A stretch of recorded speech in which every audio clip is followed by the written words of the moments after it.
to start a new tradition in Indianapolis.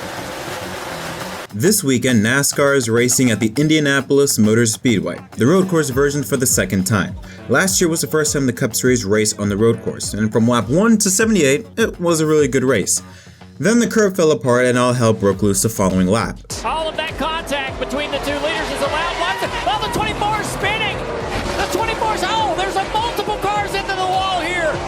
There must be oil or some kind of fluid down on the racetrack right there in turn. We got more cars coming in! William Byron is reporting that the curb came up. He hit the curb in the 24. Will pick up the lead. Briscoe with him in second. Here comes Matt DiBenedetto. He wants third, but he's got to get around A.J. Allmendinger to do it. Bubba Wallace off course.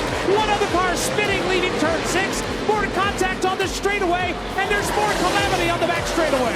But when the checkered flag flew on the first road course event at the Indianapolis Motor Speedway, there was a lot of talk about the race, not only what took place in it, but also talk about Indianapolis itself. Many people felt that the vibe was off, which was completely understandable. From 1994 to 2020, NASCAR raced on the oval at Indianapolis for the Brickyard 400. And in the beginning, NASCAR and Indy were a perfect match. Some say that the race could even rival the Daytona 500 for the sport's biggest race. It was outselling the Indy 500 at some point before the track put a cap on tickets so that the Indy 500 could have more people attend. And for a portion of the early 2000s, the Brickyard 400 was even bringing in more viewers than the Indy 500. The Indy 500 may be the track's biggest race, but in that era, NASCAR was more trendy and simply more inviting to watch. But then of course, 2008 happened. The introduction of the car of tomorrow, the surface of the track, and Goodyear bringing a new tire for the race combined for what was one of the worst NASCAR races that has ever been held. It wasn't the 2005 US GP type of bad, but it was a close second. Oh, trouble. Kevin Harvick has hit it hard. Yeah, that looks like it could have been a problem with the tire. And also the 2-car of Kurt Busch involved. 2 contenders. Was trouble for the 88 car. Car bobbing and weaving. He has lost the lead, and he has a tire going down. Right rear, guys. They're coming. Just stay high. Give them a little room. And here's another tire blown out on the 42 car.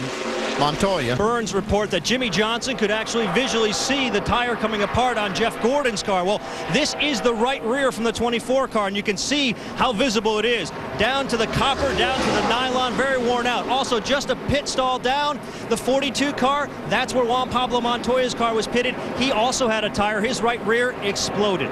By the way, for you Ryan Newman fans, Ryan Newman had a right rear tire go down just as the competition yellow came out. The problems with the 99 car right here too. He's having a tire issue right here as he slowed down. He had moved all the way up to second, but now he's got a tire issue.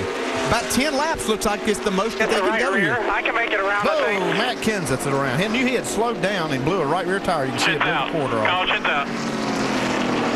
Kenseth damage on the right side of his Ford. We'd see off a car chip. The whole right side's gone.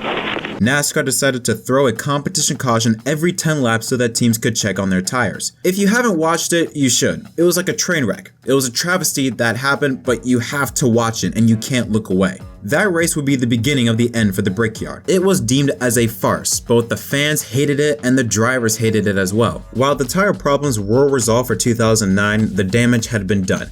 Every year that went by, fewer and fewer people showed up to the race. In 2008, 240,000 people showed up. By 2013, the last time attendance was recorded was only 70,000, a drop of nearly 30%. And in 2017, it was an estimated 35,000 people. The race had its moments past 2008. In fact, 2017 had one of the most dramatic final laps we had ever seen at the Brickyard. Keselowski makes the pass. He's in front of the 5, but not completely cleared him. Here comes the 48 to the inside. The 48 still smoking, 3 wide for the lead as they enter turn 3. Brad Keselowski on the outside, around goes the 48. The 48 blows up and into the wall it goes. The caution comes out again. And even with the decline, it was still one of NASCAR's most watched races during the second half of the season, which around this time is when we usually tend to see ratings drop. But none of that mattered. The Brickyard wasn't a big deal anymore. People didn't care about it. It looked like you were watching a practice session, not a race, with how few people showed up. So in 2021, NASCAR and Indy decided to trade in the oval for the road course. But like I mentioned earlier, the 2021 race felt off. Even though the Brickyard was irrelevant, it still felt weirdly important. Any race that takes place on the oval of Indianapolis feels special. It's like if NASCAR, instead of racing the Daytona 500, raced on the road course. Like, yeah, it's Daytona, but it's not the right one. NASCAR is the biggest motorsport in America at the moment. A sport with that type of stature has to race on the oval of Indianapolis. The road course just makes it feel like another race. It feels more like a side mission and not the most important thing that we should be focusing on. Now look, I understand that the Brickyard 400, especially during the Gen 6 era, looked more like practice than an actual race, with how piss poor the actual racing was and how little people showed up to watch it. But it still felt like it meant something. I can't really describe it, but still, even with how little people showed up, the fact that we saw stock cars racing on the oval of Indianapolis was still something that just felt special. But I wanted to see if anyone else agreed with that. So I posted a tweet talking about whether NASCAR should bring back the Brickyard. And let's just say, a lot of people had thoughts about it. I broke up the responses into two groups, the ones that said yes or required a change that involved the oval, or simply no, or something that negatively talked about the oval. At the time of midnight on July 27th, there were 295 responses to this post. Of those 295 responses, 236 people said yes, or a comment that was positive about the oval, and 59 people said no, or a comment that was negative about the oval. That's a percentage of 80% for those who said yes. Now I understand that my tweet is a very small example, but I think it should hold some weight. I feel like when NASCAR moved to the Indy road course, many race fans suffered the feeling of you don't really know what you have until it's gone. Even though it was completely understandable the decision by NASCAR, and comments reflecting the other side made good points on why the road course is better, some people, including myself, were a bit sad about the Brickyard 400 being gone. So we discussed the reason why we have a road course at Indy and the feeling of it today. Now let's discuss the future. Can NASCAR bring back the Brickyard 400? Now, a lot of people in the comments revealed that with the debut of the next-gen car and how great the racing has been this season, many want at the very least to try it out and see how well it can run on the oval. And I think that's a fair statement. Even if it ends up sucking, it doesn't hurt to try it out, right? But the big issue is mainly the fans. Will they show up? The last Brickyard 400 with fans in 2019 brought an estimated 60,000 fans, which is an improvement from previous years. But it's still far from its glory days when we had more than 160,000 people show to the track at some point in time. But I have a couple ideas that could drum up a lot of interest for the weekend. On Friday night, the trucks at Indianapolis Raceway Park. Then Saturday, a doubleheader with Indycar and the Xfinity Series on the road course, and then the Cup Series on the oval on Sunday. Or a little bit of a twist, a format that I saw from the news_24 on Twitter in response to my post. Even numbered years on the oval and odd number years on the road course.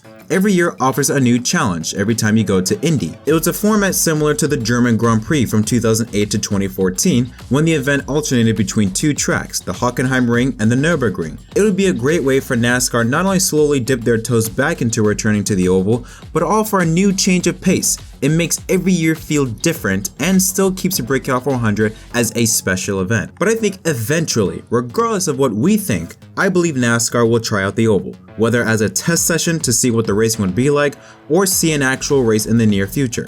NASCAR is having a resurgence in the 2020s, and I have a strong feeling we haven't seen the last of NASCAR turning left at the iconic oval of Indianapolis. And it looks like I may be right about that. According to the latest episode of Corley Joy's Stacking Pennies, the Brickyard seems to be returning. I'm glad you. This might be an ice cold take. Join in on that. This might be an ice cold take. I have heard that this is the last year we're going to go to the road course, and I hope so because there's nothing that gets me excited to go to the road course at Indy. These cars on the oval would be sweet, dude. But that's it for this video. What do you think about the Brickyard 400? Do you think NASCAR should return back to the oval or should keep racing on the road course? Tell me your thoughts in the comment section down below. Until next time, my name is Jet from MDK. Thanks for watching.